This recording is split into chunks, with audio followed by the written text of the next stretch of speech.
no entendemos los tiempos de Dios, pero también no hemos entendido la fiesta del Señor, en el cual el Nuevo Testamento dice que son sombras proféticas de cosas por venir.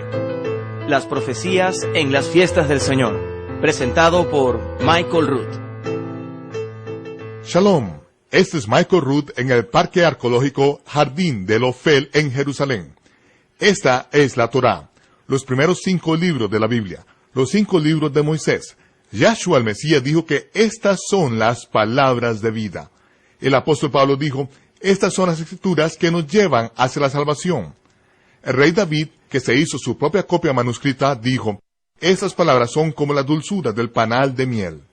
Estas son las escrituras que escudriñaban los de Berea para probar si lo que Pablo les enseñaba era verdad. La Torá es la base de las escrituras hebreas, y las fiestas del Señor, detalladas en este antiguo rollo, nos habla de la venida del Mesías.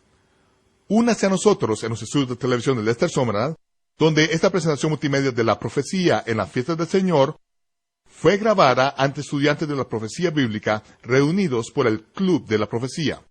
Esto es Profecía Bíblica 101. Ahora, episodio número 3 de una serie de 26 partes sobre las profecías de las fiestas del Señor, la Torá y el camino a Emaús. Le escribió a Timoteo y le dijo, desde niño has conocido las sagradas escrituras que te pueden hacer sabio para salvación. Cuando Pablo le escribía a Timoteo, no se refería a Mateo, Marcos, Lucas, Juan, Hechos, Romanos, 1 y 2 de Corintios, ni siquiera existían en ese tiempo. A lo que se refería era a la Torá, los 5 libros de Moisés. Ahora, la Torá se describe en las Escrituras como la cerca alrededor del pueblo de Dios. Así es como los describen los profetas. Es como un muro alrededor del pueblo de Dios, y en tanto que el pueblo de Dios se mantenga dentro de los mandamientos de Dios, están bajo su protección. Están dentro de sus muros y su vallado de protección. Pero los profetas también mencionaban que vienen falsos profetas y hacen brechas en el muro, a través del cual las ovejas se salen y vagan fuera de sus mandamientos y salen heridas debido a ello. Vienen los profetas y se paran en el muro, en la brecha, y dicen, aquí es donde estaba la tapia, aquí estaba. Nadie tenía que salirse de los mandamientos de Dios. Todos ustedes se han salido, todos vuelvan adentro. La tarea de un profeta no era predecir el futuro. Su trabajo era señalar el camino de regreso, pararse en la brecha y señalar el camino de regreso. Regresen a la Torá de Dios, regresen a sus instrucciones. Si no regresan, entonces voy a decirles el futuro, y no es un cuadro muy bonito. Entonces los profetas no predecían el futuro, sino que todo dependía de si Israel escuchaba y se arrepentía y regresaban a los mandamientos de Dios, o si vivían fuera de sus mandamientos. Así es que en las Escrituras, la Torá es el muro alrededor del pueblo de Dios. Los profetas señalaban el camino de regreso. Los profetas son literalmente Torá en sí mismos. La palabra Torá se traduce en nuestra lengua como ley. Puede ser una interpretación un tanto engorrosa, porque la palabra ley, tan pronto como oímos, es la ley. Es una advertencia para el corazón de todos, ¿no es cierto? Inmediatamente se encienden las luces, barrotes en la prisión, esposas en las manos, y usted tiene el derecho de guardar silencio. Todo lo que pudiera ser usado en la corte de la ley, eso es lo que viene a la mente. Pero la palabra hebrea, Torah, quiere decir instrucciones de Dios. En el Nuevo Testamento, Pablo dice, la Torá de Dios es justa, es santa y buena. ¿Qué es lo que no es bueno? El hombre natural, que tiene enemistad con la Torá de Dios, que no quiere someterse a los mandamientos de Dios, que quiere permanecer en completa rebelión. Pero una persona que tiene muerta la enemistad contra la Torá y los mandamientos, entonces, en amor, quiere responder. El Señor dice, si me aman, guarden mis mandamientos. Ok, bueno, usted lo pone de esa manera. Gracias, me encantaría. Así es que, entonces, la Torá es como un panal. Es dulce al paladar, es santa, es justa, es buena. De esto es de lo que Pablo le está hablando a Timoteo. Desde niño has conocido las Escrituras. Las has conocido desde joven, las cuales te pueden hacer sabio para salvación. De esto es de lo que hablaba. Continúa diciendo, toda la Escritura es dada por inspiración de Dios, es buena para doctrina, para reprensión, para corrección y para instrucción en justicia. ¿A cuál Escritura se refiere? A la Torá. Y por supuesto a los profetas que señalan el camino de regreso a la Torá. No está hablando del Nuevo Testamento. Hablaba de que la Torá es buena para doctrina. Aquí está una de las principales diferencias entre la mentalidad hebrea y la mentalidad griega. La palabra doctrina no significa teología. No es sentarse en una banca y pensar. Se refiere a hacer. Santiago dice, muéstrame tu fe sin obras y te mostraré mi fe por las obras. La fe sin obras es muerta. Su teología es lo que usted piensa. Lo que usted hace muestra lo que realmente usted cree. Santiago acota que el diablo cree en Dios. ¿Qué tiene de sorprendente esto? Cree pero no obedece. No guarda los mandamientos de Dios y no se somete a Dios. Pero doctrina es lo que hacemos. Podemos estar en desacuerdo con respecto a la teología sobre muchas cosas, pero no en lo que hacemos. Aún cumplimos su palabra y sus mandamientos. Es la Torá lo que es útil para doctrina, reprensión, corrección, instrucción en justicia. Es dada por inspiración de Dios.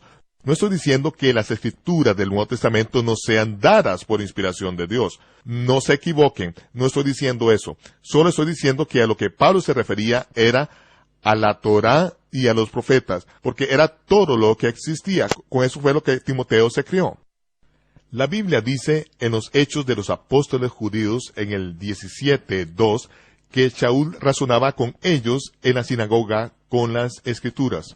Uso la frase de referencia los apóstoles judíos. Como ustedes ven, he agregado la palabra judíos al título del libro, Los Hechos de los Apóstoles. ¿Pero lo hice con algún fundamento? Sí. Todos los apóstoles eran judíos. Y solo quiero ayudarles a hacer el cambio hace unos 2000 años. Pablo dice, para que ardientemente contendáis por la fe que una vez fue dada a los santos, el poder de Dios en el que caminaban esos creyentes judíos del primer siglo. Esa es la razón por la que dice, todos los que están en Asia me han abandonado. Debemos contender fervientemente por esa fe que fue dada, entregada a los santos, porque lo que se nos entregó y lo que hemos heredado de nuestros padres no está limpio. Hay mucho paganismo mezclado. Tenemos que contender fervientemente si queremos regresar a la pureza del amor de Dios y a su obediencia. Entonces Shaul razonaba con ellos con las Escrituras. ¿Cuáles Escrituras usaba para razonar con ellos en las sinagogas y enseñarles que Yahshua era el Mesías? ¿Usaba Romanos? ¿Se pueden imaginar a Pablo con estos argumentos? Y la razón se debe a que yo lo escribí aquí en esta carta que envié a los romanos. Hubiera hecho el ridículo, ¿no es cierto? No, él tenía que usar la Torá, porque la Torá son las Escrituras que lo pueden hacer sabio para salvación. Son las Escrituras que nos muestran lo que el Mesías tenía que cumplir. Es la Torá la que prueba que Yahshua es el Mesías. Apolo convenció a los judíos con las Escrituras que Jesús es el Mesías. ¿Cuáles Escrituras usó Apolo? La Torá y los profetas. Era todo lo que existía en ese tiempo. Dice también que los de Berea escudriñaban las Escrituras a diario para ver si las cosas que Pablo les hablaba eran ciertas. Muchas veces voy a usar el nombre hebreo de Pablo, Shaul. No hay nada malo con el nombre de Shaul. No existe la shin en griego, entonces no había manera de hacer la transliteración en griego. Como mi nombre es Mijael en hebreo, Michael en inglés, Miguel en español, es Micael en ruso y Michel en francés. Suena un poco diferente en cada lengua, pero es el mismo nombre, Mijael. Cuando Shaul se convirtió en un seguidor del Mesías judío, no se le dio un nombre griego. Cuando a alguien se le daba un nombre nuevo, se le daba otro nombre hebreo bueno. Entonces a veces voy a usar el nombre Shaul y a veces Pablo, para que ustedes sepan que estamos hablando de la misma persona, ¿ok? Shaul dice Él está diciendo que escudriñaba las escrituras a diario para ver si lo que Shaul le decía era cierto o no. ¿Cuáles escrituras usaban los de Berea para probar que lo que Pablo decía era cierto? La Torá y los profetas, era todo lo que existía. Si uno va a probar que lo que Pablo dijo era verdad, hay que irse directamente a la Torá y poder mostrarlo ahí, en la Torá. Lo que ha pasado es que los escritos de Pablo y sus enseñanzas han sido sacadas completamente fuera de contexto de la palabra de Dios, se han torcido y no se han comprobado con la Torá para probar exactamente de dónde venía lo que se estaba citando. Necesitamos ir a la Torá para entenderlo. Sus palabras han sido torcidas en unas 4,000 diferentes denominaciones en Occidente. La gente ni siquiera entiende que Pablo era un rabino judío y que estaba interpretando la Torá y la enseñaba. Nuestro amado hermano Pablo, esta es una bella declaración de parte de Pedro. Nuestro amado hermano Pablo les ha escrito a ustedes algunas cosas difíciles de entender. ¿Alguien se puede identificar con Pedro al respecto? ¿Que Pablo escribió algunas cosas difíciles de entender? Por supuesto, somos como Pedro, nos parecemos más a los pescadores. Shaul era un estudioso brillante. Él ha escrito algunas cosas que son difíciles de entender y que los indoctos y los inestables tuercen lo que él ha escrito, al igual que lo hacen con las otras escrituras y las tuercen para su propia destrucción. ¿En qué son indoctos e inestables? En la Torá. No pueden comparar los escritos de Shaul con la Torá y ver que todo calza perfectamente para comprender el sentido. En lugar de ello, lo extraen y lo tuercen según su propio entendimiento y crean unas 4,000 diferentes denominaciones que se golpean por la cabeza cada semana y se dicen unos a otros que se van a ir al infierno. Pura estupidez, sin sentido. Lo sacan todo fuera del contexto de la palabra de Dios y lo tuercen según su mentalidad gentil occidental del siglo XX. Pero sigue diciendo, tengan cuidado, no sea que arrastrados por el error de los malvados, caigan de vuestra firmeza. La razón es que la palabra malvado se traduce de una palabra que significa torcido, al igual que se tuerce una candela. Cuando ustedes tuercen las escrituras con sus propios malentendidos, están siendo guiados por el error de los malvados. ¿Qué fue lo que el propio Mesías dijo acerca del error de los malvados? Dice, erráis al no conocer las escrituras, la Torá. Él también se estaba refiriendo a las escrituras. Ustedes se equivocan al no conocer la Torá. Hoy en día vamos a ir a la Torá. Vamos a ir justo al principio y a poner las escrituras del Nuevo Testamento en el contexto de la Torá, de modo que podamos entender lo que Pablo escribió y entender las fiestas del Señor. Pablo dice, cerca del final del libro de los Hechos, dice, soy un judío verdadero. En realidad soy un judío criado en Jerusalén a los pies de Gamaliel y enseñado de acuerdo con la manera más estricta de la Torá recibida de nuestros padres. Decir que Pablo fue educado a los pies de Gamaliel es una gran declaración, porque Gamaliel aún se considera uno de los rabinos más amados de toda la historia de Israel. Ser enseñado de acuerdo con la manera más estricta de la Torá a los pies de Gamaliel significa que para cuando Shaul tenía 20 años, se habría sabido de memoria cada palabra de los 5 libros de la Torá, se habría memorizado todos los 5 libros de Moisés y sin embargo dijo, soy más celoso de la Torá que cualquiera de mis colegas. Shaul era la flor de su generación, probablemente el hombre más inteligente de todo el reino de Israel de esa época. Educado a los pies de Gamaliel, se sabía de memoria completamente los 5 libros de la Torá a los 20 años. ¿Cuántos de ustedes, aún con el doble de esa edad, se han memorizado toda la Torá? Pueden repetirla sin errores. ¿Cuántos de ustedes que tienen el doble de la edad de los graduados de Gamaliel se han memorizado toda la Torá? Yo tengo más del doble de esa edad y tengo que admitir que tampoco puedo hacerlo. Encuentro que también yo tengo que bajar la mano porque no fui educado a los pies de Gamaliel. Yo fui criado a los pies del llanero solitario, de Roy Rogers y de Rin Tin Tin. Yo sé quién es más rápido que una bala y puede saltar de edificio en edificio. Conozco acerca del extraño visitante que vino a esta tierra con poderes y habilidades que están más allá del hombre mortal, quien disfrazado como Clark Kent, un reportero común de un gran periódico metropolitano, lucha una batalla sin fin por la verdad, la justicia y el estilo americano.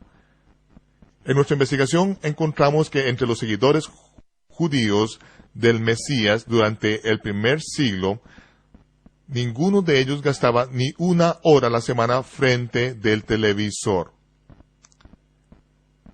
Por si acaso, le recuerdo que en ese tiempo no existía la televisión, pero vemos una vez más que se trata de una cultura diferente, con valores diferentes. Mientras me siento alrededor de una mesa con niños de 12 años en Jerusalén, he sido humillado al ver que pueden citar no solo capítulos enteros de la Torá, sino también secciones enteras de la Torá en hebreo, y luego discutirlas en un inglés fluido. No conozco a ministros en los Estados Unidos que se hayan aprendido de memoria las escrituras y que puedan conversar con la inteligencia como lo hacen algunos niños judíos de 12 años que han sido criados en esa cultura. Han sido criados desde la juventud conociendo la palabra de Dios que los pueden hacer sabios para salvación. Alguna de la ceguera en parte que nos sucede se debe a las tradiciones que hemos heredado, las doctrinas y mandamientos que nos han sido impuestos. Pero conforme nos despojamos de estas cosas, nuestros ojos empiezan a abrirse. Hay algo que va a suceder pronto y que va a sacudir la tierra. Shaul, como uno de los rabinos más inteligentes en su interpretación de la Torá, habló de esa ceguera en parte. Sabía que a Israel le había sucedido en parte para un propósito específico. Hoy vamos a entender algunas de estas cosas. Pablo clama al final del libro de los Hechos de los Apóstoles: hombres y hermanos, yo soy fariseo, hijo de fariseo. No se sentía avergonzado de ser fariseo. Los fariseos eran los ultraconservadores de esa época. Por supuesto que aquí los estamos comparando con los saduceos, quienes al no creer en la resurrección vivían sin esperanza y por eso eran seducidos. Pero fue Nicodemos y José de Arimatea, los cuales también oímos, también eran fariseos. Fariseo no significa alguien que sea malo. Leemos en los evangelios que algunos fariseos hacían esto y algunos fariseos hacían lo otro. No se pueden agrupar a todos y generalizar que todos eran malos. Habían algunas cosas que algunos hacían que eran malas, pero este es el tipo de cosas que necesitamos entender. Ahora vamos a otra cosa. Volvamos a los oráculos y a las escrituras que fueron encomendadas a Israel, porque estas son las escrituras que pueden hacerte sabio para salvación. Y la Torá, este era el contexto en que los creyentes del siglo I se criaban y las cosas que entendían. Esteban dice que los oráculos no fueron dados por nuestros padres. La palabra oráculos, logión en hebreo, se refiere a comunicación. Esos son los oráculos vivos y se refiere a las fiestas del Señor. Las fiestas del Señor son los oráculos vivos que fueron entregados al cuidado de Israel. Las fiestas del Señor son las sombras de las cosas que el Mesías tenía que cumplir. Y es donde empezamos a ver esto. Es aquí, cerca del final de los evangelios, que empezamos a ver esta revelación. Este incidente ocurrió después del registro de la muerte, sepultura y resurrección de Jesús de Nazaret. Anteriormente, en Jerusalén, dos de los discípulos, Cleofas y otro, estaban reunidos con los demás, estaban encerrados en un aposento con las puertas cerradas porque temían a los líderes religiosos. Esos líderes habían matado a su líder unos pocos días atrás. Ahora estaban tremendamente deprimidos.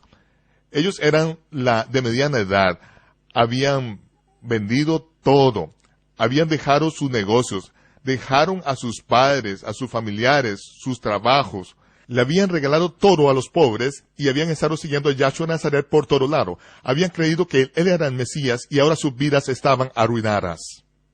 Cleofas y otros de los discípulos estaban hartos, tiraron la puerta y salieron de Jerusalén. Iban camino a Emaús. Ahora es el primer día de la semana y es hora de regresar al mundo y tratar de juntar las piezas y seguir adelante. Conforme caminan tienen una conversación muy pesada. Están descorazonados, están deprimidos. De repente los alcanza un extraño. No le reconocen, pero más adelante averiguan que él es el Mesías. Cuerpo resucitado. De alguna manera no reconocen quién es él. Conforme caminan, él se acerca y les dice: disculpe, caballeros, ¿de qué se trata la conversación que están teniendo? ¿Por qué parecen tan deprimidos?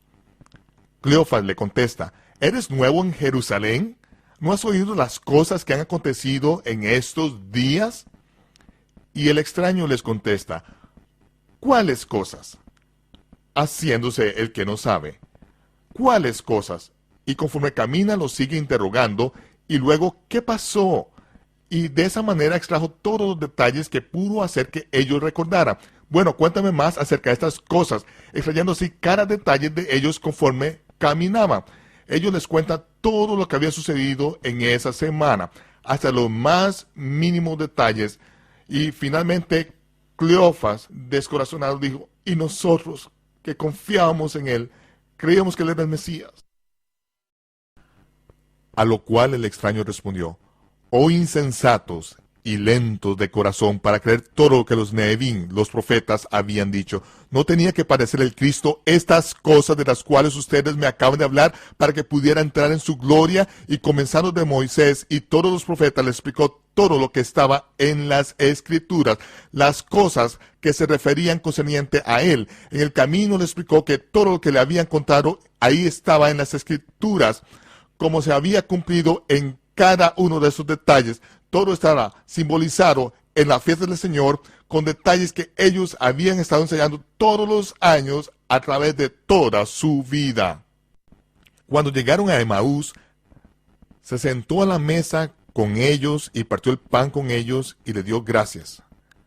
Dio gracias a Dios, diciendo las mismas palabras que había pronunciado unos pocos días antes, cuando partió el pan con sus discípulos en la última cena. En esa última cena, él bendijo el pan y bendijo a Dios y dijo: Baruch atah Adonai Eloheinu melech haolam hamotzi lechamin haaretz. Bendito seas, oh Señor Dios nuestro, Rey del universo, que haces producir pan de la tierra. Pronunció la misma oración que fue pronunciada 1000 años atrás, cuando Abraham regresó de matar a los reyes que había secuestrado a su sobrino Lot. Melquisedec, el rey de justicia, llegó a Jerusalén y le trajo pan y vino a Abraham. Y cuando Melquisedec salió con el pan y el vino, Melquisedec oró la misma oración: Baruch atah Adonai Eloheinu melech haolam hamotzi lechamin haaretz. E instruyó a Abraham acerca del futuro Mesías. En ese punto, cuando él comparte el pan y el vino con Abraham, no se registra cada detalle en las Escrituras acerca de lo que aconteció cuando le trajo pan y vino, pero sabemos que desde ese momento Abraham enseñó a sus hijos y estos a sus descendientes. Cada Shabbat, cada sábado, cuando se reunían alrededor de la mesa, el sumo sacerdote del hogar, el padre de familia, tomaba el pan en sus manos y bendecía a Dios con esa oración: bendito sea, oh Señor Dios nuestro, Rey del universo, que haces producir pan de la tierra. La última noche que Yahshua estuvo con sus discípulos, dijo: yo soy el pan de vida. Este es mi cuerpo, que es quebrantado por vosotros. Esto es lo que han estado haciendo cada comida, cada cena, cada año, durante miles de años. Eso señala este momento en el cual yo sería la provisión de Dios para ustedes y que mi cuerpo sería entregado por vosotros. Entonces, de ahora en adelante, hagan esto en memoria mía. Esa noche en Emaús, sentado a la mesa con esos dos discípulos a quienes les acababa de instruir en la Torá y los profetas, tomó los matzos en sus manos, el pan sin levadura con que celebra la Pascua, y pronunció la misma oración de acción de gracias a Dios, y dijo: este es mi cuerpo, que fue quebrado por ustedes. Lo partió, puso los matzos sobre la mesa, y repentinamente desapareció de la vista. Los discípulos saltaron de la mesa porque ya sabían que era el Mesías. Es el Señor. Exclamaron, ¿no ardía nuestro corazón dentro de nosotros conforme caminábamos por el camino y conforme había nuestro entendimiento a las Escrituras? De inmediato salieron de regreso a Jerusalén. Entraron por la puerta que habían tirado solo unas horas antes, muy emocionados. Empezaron a contarle a los demás discípulos lo que había sucedido, que acababan de ver al Mesías en su cuerpo resucitado y que les acababa de interpretar la Torá y los profetas y cómo había cumplido las fiestas santas de la primavera. Apenas empezaban a contar la historia cuando se apareció el Mesías en medio de ellos y les dijo, Shalom, Shalom, paz. Las Escrituras dicen que luego les abrió el entendimiento en la Torá y los profetas, todos los ketubín, los demás escritos relacionados con lo que acababa de cumplir. Michael Root regresará en tan solo unos momentos. El verdadero nombre del Todopoderoso aparece casi 7,000 veces en las Escrituras hebreas, pero ni una sola vez en las versiones populares en español. Los traductores reemplazaron el nombre del santo con un título común que todavía se usa para dirigirse a la nobleza británica. Cuando las versiones en español nos dicen, alaben el nombre del Señor, podríamos responder apropiadamente, me gustaría alabar su nombre. ¿Cuál es?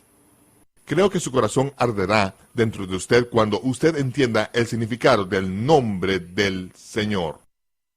Lo invitamos a que se una a nosotros nuevamente la próxima vez para el episodio número 4 de la serie de 26 partes sobre las profecías de las fiestas del Señor, el nombre del único verdadero Dios. Este es Michael Root desde Jerusalén deseándoles Shalom, paz. Nos vemos cuando se despeje el humo.